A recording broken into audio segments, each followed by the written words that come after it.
Hi everyone, welcome to They Play Games, a podcast for non-gender conforming folks within the game industry. You could be within the game industry, wanting to be in the game industry, or actually just love games. We are a safe space for everyone and we'll have loads of different guests talking, so stick around and listen. I'm your host Liddell, aka Pastelbat90, and I've recorded this intro way too many times. I hope you enjoy this podcast. And if you like it, please subscribe on your app that you're listening to it on. And, keep listening. Hi, I'm Liddell. My pronouns are they, them. And I'm joined by Sam, whose Yep. pronouns are they, them as well. So, Sam, do you want to introduce yourself? Sure. Hi, I'm Sam. I use they, them pronouns. I was one of the ESO community managers at ZeniMax Online Studios, and I've been in game development for 6 years now. That's crazy. Oh my God, 6 years. I That's know. amazing. What was the first game that you worked on? The first ever game, like first game ever. Ever. ever. I think it was a small itch game that I made before I even knew that game development was a career. It was just a passion project. I just threw myself into it. I think I made it in RenPy, actually, if you've heard of that. The visual novel engine. Yeah. Yeah, I made it over a summer, and it was like 14 characters, 21 endings, like completely out of scope. Each route was an hour long. Like, never do that again. But then look, you got to hear.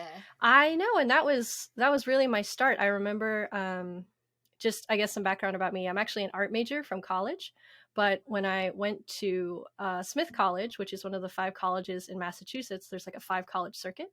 There was another college called Hampshire College nearby, which had a game design program, and someone had put up posters for like a game development club at my college. So when I went to visit Hampshire to go check out what that was, I was suddenly introduced to the world of game development as a career. And I was like, oh my gosh, that silly little game I made a year ago could actually be something I do as a job. And that's how it is. It's like always like, oh, it's just like something for a little bit fun, and then you're like, oh my God, I actually can do it as a job. Yeah, I already did this, but now I can do it professionally. Now I can get paid for it. That's wild. Right? Okay, so we're going to dive into a topic that a lot of people think normally it has so many negative connotations, and that's being trans in a AAA workspace. Yep. And normally when people say that, it's like, no, it's, you get all this hate, and it's really negative, and there's hardly any support, and there's loads of work to be done. And we're not saying that it's amazing, but this is to show that actually there is some really positive sides to it. So firstly, I want to say, what? Oh my God, that L wasn't really dry. Sorry. It's fine. I just saw that. What experiences have you had in AAA workplace? AAA workplaces? Yeah, sure. They're Really positive. So I actually have a couple of stories. I'm going to share mostly mine because I reached out to a couple of my former coworkers who are trans and are still at the studio, just to make sure that they also had positive experiences, and I'm not just reflecting my own. And we all did have positive experiences, which is great. So I worked for ZeniMax Online Studios, who makes games like The Elder Scrolls Online, and one of the first things that I even noticed before I entered the studio actually is that the game has trans characters, which is something that I wasn't even expecting. And so when I applied for the interview process, one of the first things that I noticed is that they asked for my name and pronouns right off the bat. And I know not everyone is great about that, and maybe some people think that's a given. But what I thought was, above and beyond is that after the first group of people asked for my pronouns, nobody else had to ask ever again. They just immediately told everyone else, like, okay, this is Sam. They use they, them pronouns all throughout the interview, and then all throughout my career working there. Consistent. And I think that was a great sign. So on top of that, something that I think is important is that there were other trans people at my workplace. Maybe this is just my experience, but usually, and at some of the other studios that I visited or I've been to, I was either one of maybe 2 trans people, or I was the only one. And mistakes happen. I know I'm very femme presenting myself, so sometimes my coworkers would misgender me, but in most cases, they were pretty good about it. And once I moved to AAA, or at least at ZeniMax Online, that never happened again. I was always consistently gendered.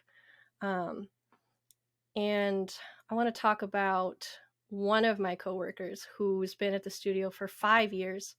And she's amazing. First of all, she's older than me, and I'm 28. So it was really nice to see an older trans person at my workplace. Yeah. We don't often see a lot of those in game development, at least in my experience. And I was just happy to have, an older queer to look up to and talk to about, some of the trans experiences I was having at the workplace. So some of that was like being cognizant of the content we make in game that is trans related, such as the trans characters, gushing about those characters. We have a lot of like gay, bi, lesbian characters in the Elder Scrolls Online, so we would talk about them all the time, as well as characters in other media, and just things like that. So it was just really refreshing to have those types of people around to work with. I think that's amazing. Like having that, it's sort of like a mentor without realizing that you had that mentor. Yeah. It's almost something that I took for granted, right? Which is I had a support system coming in, and I just realized I never had that before. It was always me on my own being trans, and needing to stand up for myself, needing to be really upfront about my pronouns and who I was. But now I had other people who were very protective of me, and we would all look out for each other, especially when introducing to new people, because not sometimes you have to introduce yourself with your pronouns, and there's always that moment where you're not sure if someone's going to be trans friendly or not. But when as a group the whole company is so trans protective and so trans friendly, then you have more courage being able to say like, hey, I am Sam and I use they them pronouns. Yeah, and especially if someone does happen to misgender you, other people will stand up and be like, hold on, it's they them. Yeah. And like they've got your back when you're not present as well, which is really refreshing and lovely. Yeah, and that was another thing that I was always self-conscious of, working at other studios, is that I'm sure we've all had this moment where maybe our coworkers would use the right pronouns in front of them, and then once that person is gone, they might go back and slip a little bit. But again, at my studio, everything was so consistent. And I really, really appreciated that, because it's such a small thing that made such a big difference. Yeah. I really felt respected. It's that whole sense of belonging and like respected and everything. And like people don't realize how little those things give people and like make people feel. And it's so amazing how that happens. Let me just go back a bit before you joined them, and what was one of your fears going in? I know we spoke about your other studios where you were the only one, but what was, and before they were AAA, so what other fears did you have? Yeah, so this was one of the things that both my mentors and my parents, who were very nervous about me going into game development, were concerned about, which is knowing that I'm non-binary and not wanting to risk my professional career by outing myself. And my parents in particular are, I don't want to say very traditionally Chinese, but they get very nervous outside of their own field of expertise. So, for example, my father's a doctor and my mother's in tax. So they had no idea how game development might accept a non-binary person. And so I remember when I came out to them, they were very accepting and a little confused, rightfully so. They'd never even met a non-binary person before, and they didn't know how to take it. But they were afraid for me, right? They were like, we don't know if they'll treat you differently because they don't understand your gender. It might be a negative if you apply, being open about being non-binary. Maybe you shouldn't say anything. And it was a little discouraging because I felt like of all the places that I could be open, it should be game development. You know, it tends to be a very, it can be inclusive from the outside, but we've heard a lot of horror stories from the inside. Especially towards like femme presenting people in particular. Definitely. I think that's a lot of people's worries, how especially gender non-conforming and non-binaries, how people will perceive them. Mm-hmm. One of the things that I think crops up a lot is it's that whole boys club, which is getting less, I think. Mm-hmm. Thanks to media, which I don't normally want to say, but thanks to the media. Mm-hmm.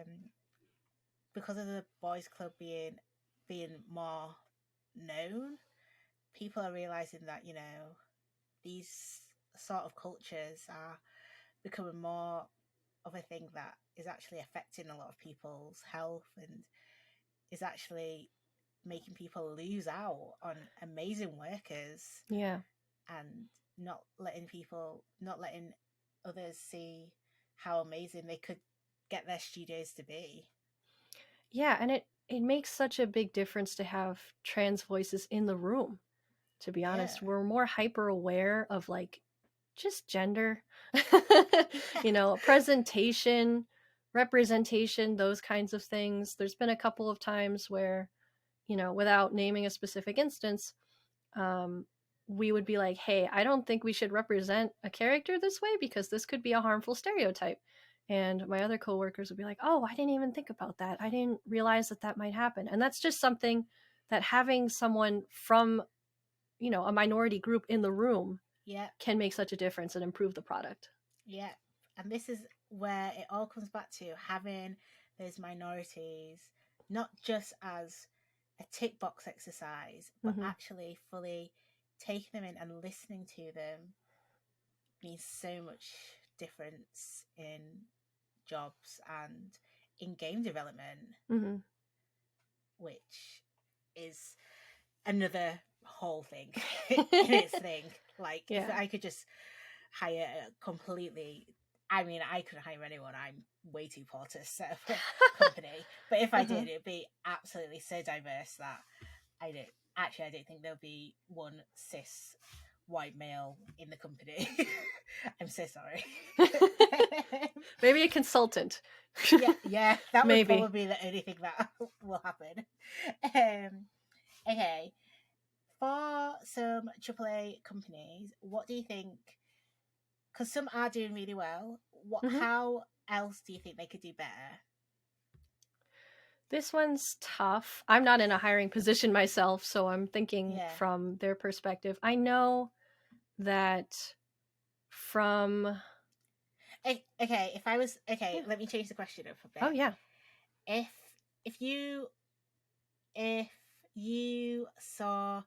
a company came up to you and said, hey, we're a AAA studio, we are looking to improve our well-being of our trans community within our workplace, or they're saying, how can we, well-being, I say well-being, well-being is the right word I would use.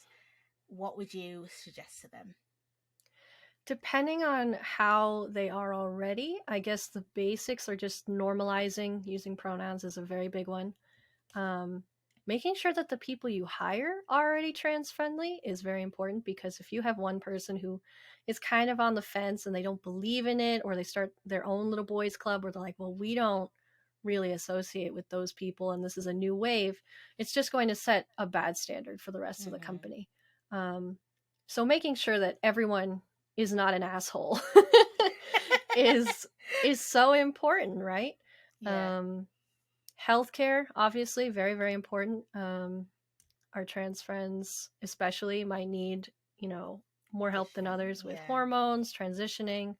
surgery, who knows what stage of life they might be. And, this applies to cis people too. You need your health care. Yeah, everyone Super needs good important. health. Yeah, and you never know when you might end up trans. This is something that ended up happening to a couple of my coworkers, which is because there were trans people in the office, they started to question their own gender identity and then ended up transitioning while working there. And so you never know, right? Yeah.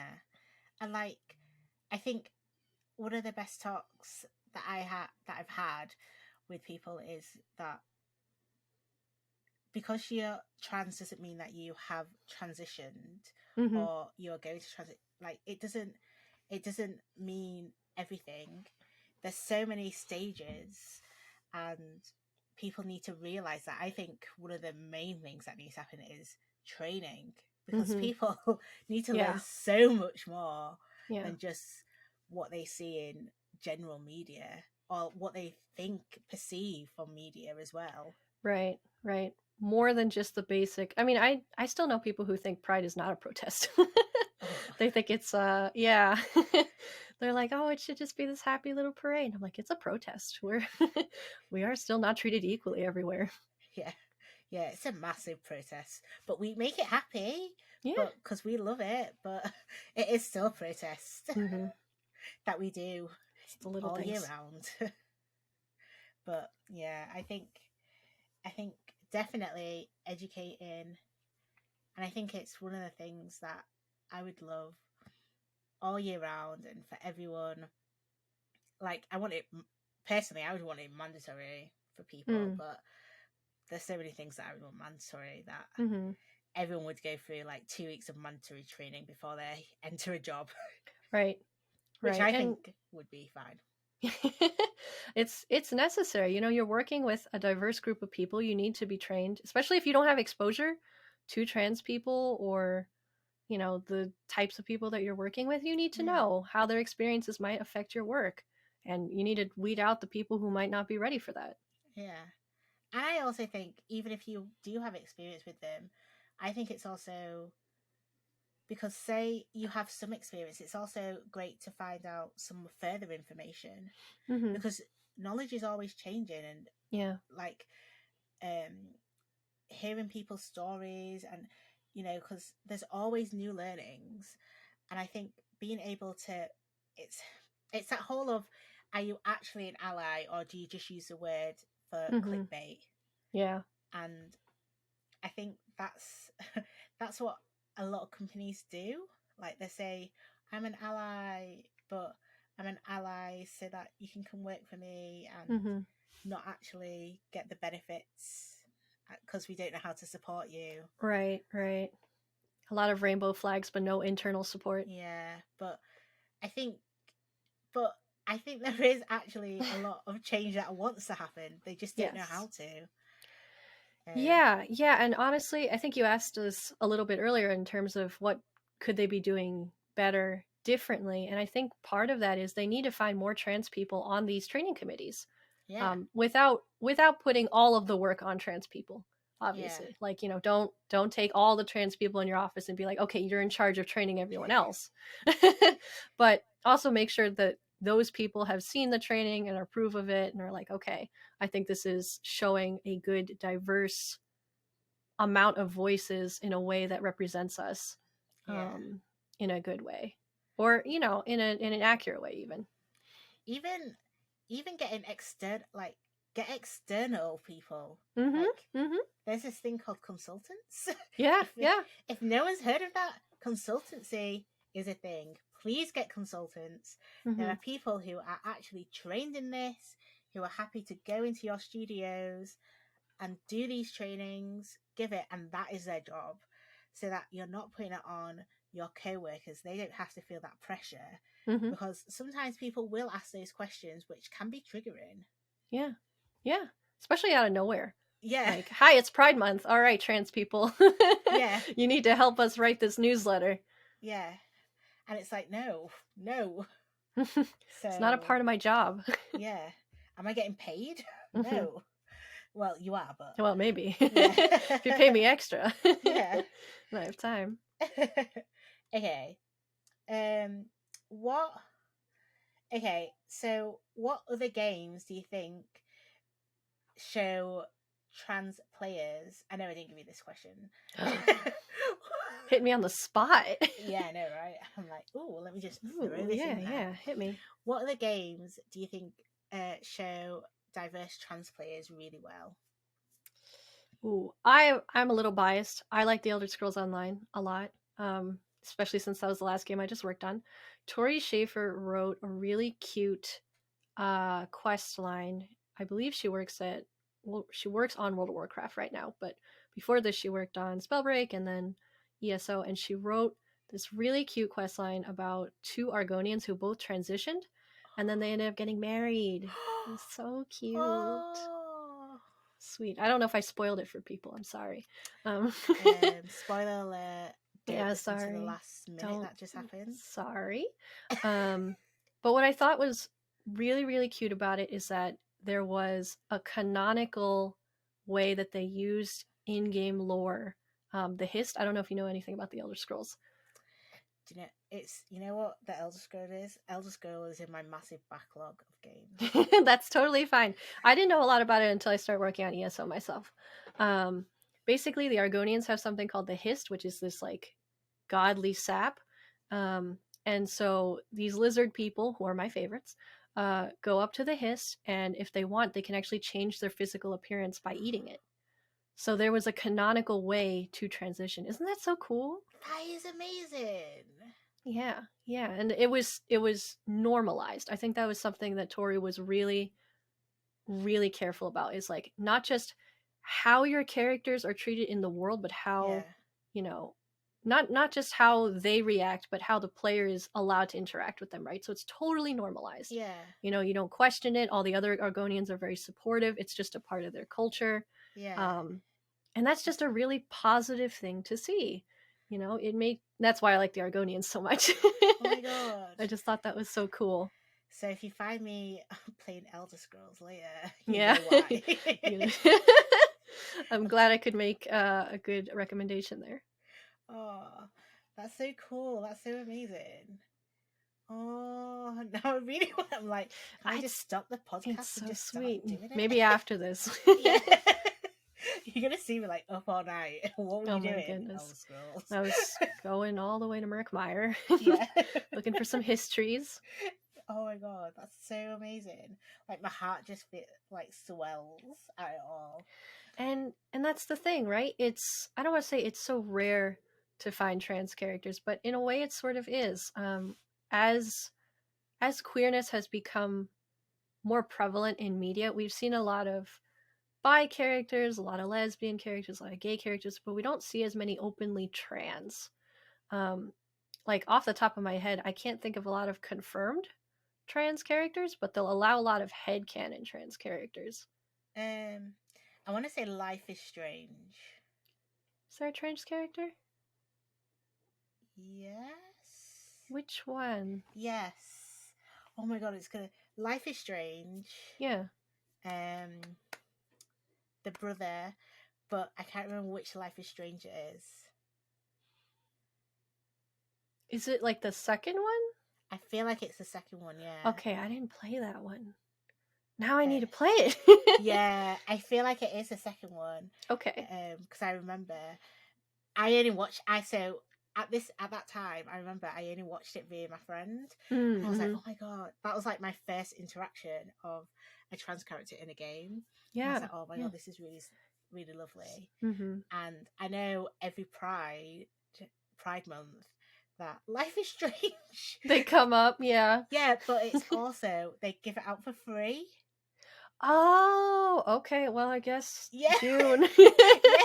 All right. Things to look forward to. Yeah. Actually, I should probably pay for it and support the studio. I can afford it. Yeah, but they are. I don't know. Yeah, but there's 3 of them. So. Yeah. True. Are you counting Before the Storm? No, I didn't know that one. Before the Storm is like the prologue to the original Life is Strange. Ooh, so technically there's 4? There's so many. I didn't even know. Gosh. We need to look into this. Oh my gosh. They're out there. How many are there? There's so much Life is to so do. Strange. I know. Oh my gosh. Oh my god, yeah. So there is some, but I think it's like, I think you're right in that it's well hidden. Mm-hmm. Like, people want them, but they're like, oh, we're not going to talk about it as much, and we're going to keep it like it's not openly out there, and or they don't have as positive outwardly the what's the word? Outwardly storylines, I want to say. Mm-hmm. Like, oh, you just reminded me. Bridget is trans, or Brisket from Guilty Gear. yes, Yes, she just came out. We're so proud of her. Do you know who else? Who? Apex Legends. Oh my gosh, you're right. The new character. I completely forgot. I don't play Apex. I do. We should have thought of this. Oops. I have people who work on Apex too. Oops. So actually, there's quite. I'm embarrassing. But myself. then still, that's what I mean. It's like they're like. And those slowly. are new. Yeah. And those are new. There's a new. There's nothing like long standing. So maybe like we're gonna see like a massive wave. I'm like embarrassing myself now. Wasn't Poison also trans? I think so. Ooh. Also from a fighting game. I'm going to show that I don't know fighting games. Do you know who I'm talking about? I know the name. I don't. But if anyone knows, call our number. We haven't got a number, but call our number and let us know. Leave a comment. Yeah. Tell us all the trans characters we missed. I'm really sorry. Yeah. Because there's we going need to be to play like a those. long list of I'm afraid we're not doing a great job right now. But that, again, I can't even think of non-binary characters that aren't robots either. And this comes up a lot. I know of Drifter from Destiny 2. Oh, there's a non-binary one in Apex too, isn't there? Yeah. Bloodhound or something? Bloodhound is. Although I don't play them because I Apex hate coming scams. strong. Oh. I hate At scams. least there's the option. Yeah, there is an option. I choose not to. I see.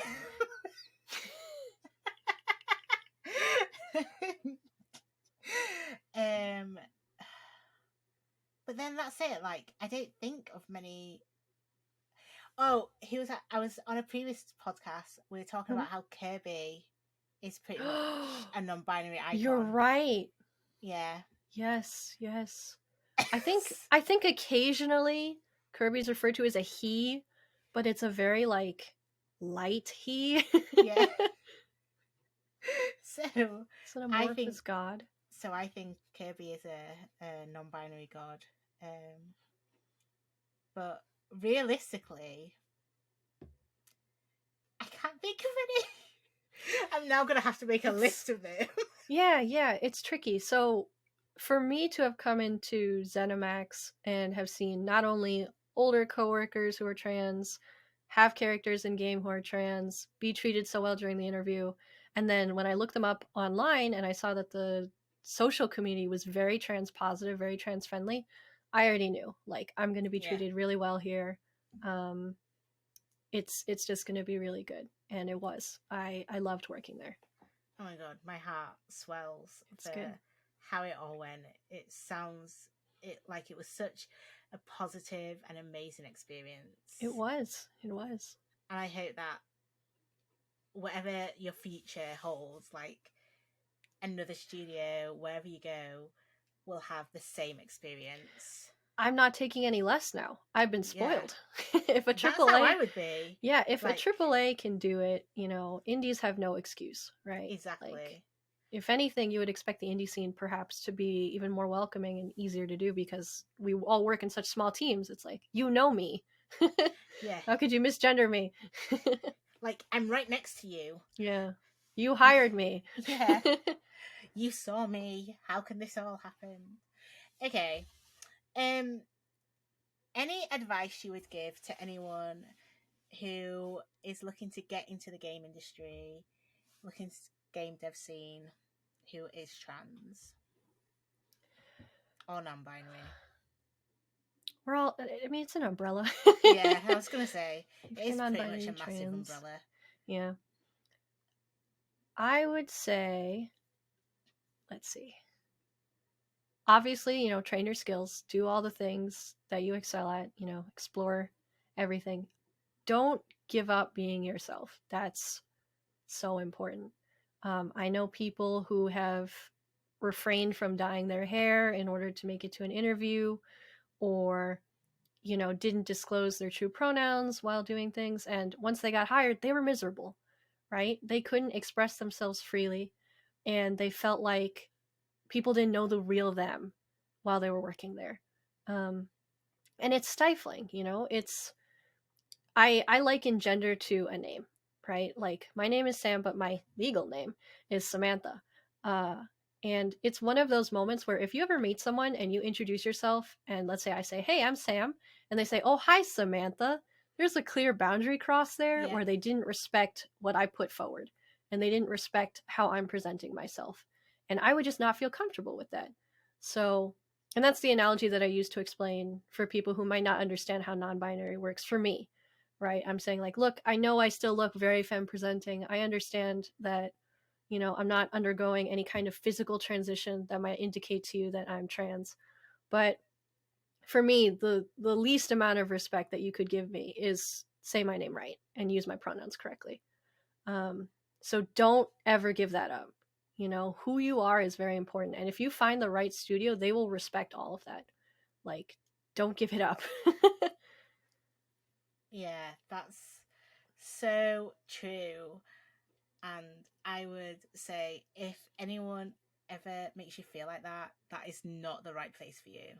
Mm-hmm. Like, even if it's like for tons of money and you're like, I really need it, it won't make you happy in the long run. Mm-hmm. Like, I always say money makes me happy, but that will not make you happy. That will just make you really sad, and it will make you want to find someone new really soon.